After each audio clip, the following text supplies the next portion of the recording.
180 साल पुराना तारा महल राजाओं की शान थी, मगर अब वीरान हो चुका था।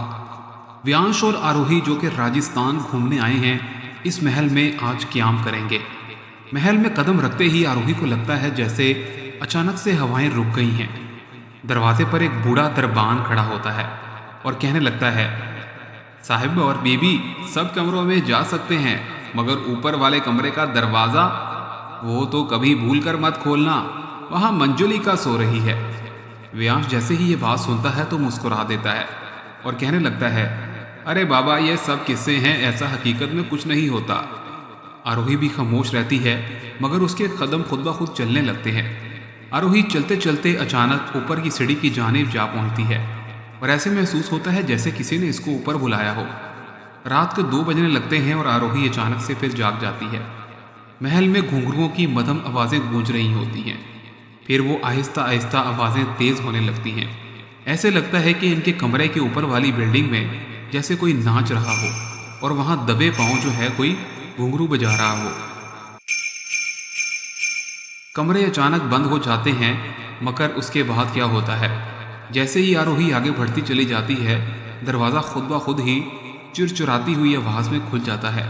अंदर खुशबू फैली होती है और ज़मीन पर लाल कपड़े भी और इसके साथ ही बिखरे हुए नजर आते हैं और एक दीवार पर खून से एक लफ्ज़ लिखा होता है, मैं लौट आई हूँ।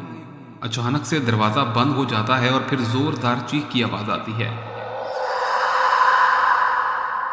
नीचे से व्यांश ये सारा मंजर देखता है तो चीख उठता है और इसकी चीखें पूरे महल में तारीकी को चीखों में बदल देती हैं।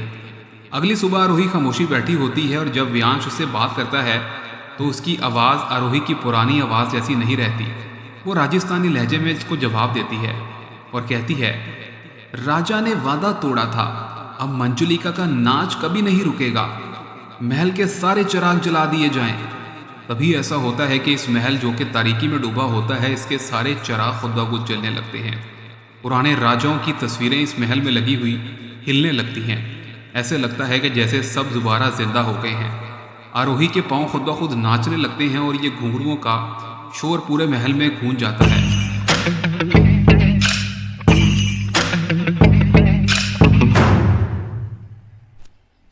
व्यांश ये सारा मंजर देखता है और अपनी बीवी को खुद ब खुद नाचते हुए देखकर वो बहुत ही हैरान हो जाता है।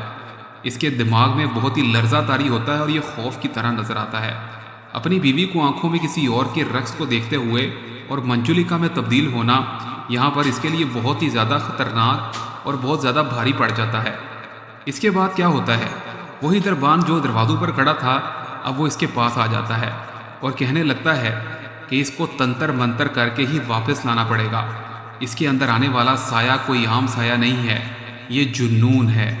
जैसे ही ये बात व्यांश सुनता है तो उसके पैरों तले ज़मीन निकल जाती है और कहता है कि अगर वक्त पर इसको ना रोका तो तुम्हारी बीवी जिंदा नहीं बचेगी। ऊपर वाले हाल में फिर वो चला जाता है जहां आरोही मंजुलिका बनकर नाच रही होती है। इसके फर्श पर खून की लकीरें नजर आती हैं। दीवारों पर राजा के नाम के निशान होते हैं। इसके बाद फिर वही बाबा जो कि यहाँ का दरबान था तंत्र मंत्र पढ़ने लगता है। मंजुलिका की चीखें पूरे महल में गूंजने लगती हैं, ये मेरा महल है, मेरा नाच यहाँ कभी खत्म नहीं होगा। चिराग अचानक से बुझ जाते हैं और इसके बाद लम्हे भर के लिए हर तरफ खामोशी छा जाती है। फिर अचानक से एक रोशनी का झटका आता है और आरोही जो कि मंजुलिका बनकर नाच रही थी ज़मीन पर गिर जाती है। इसके बाद ये बाबा फिर से धीरे धीरे से सांस लेता हुआ आगे बढ़ता है। व्यांश के अंदर भी खौफ तारी हो जाता है और ये सारा मंजर अपनी आंखों से देखकर वो बेहोश तो होने वाला होता है लेकिन जिंदा होता है।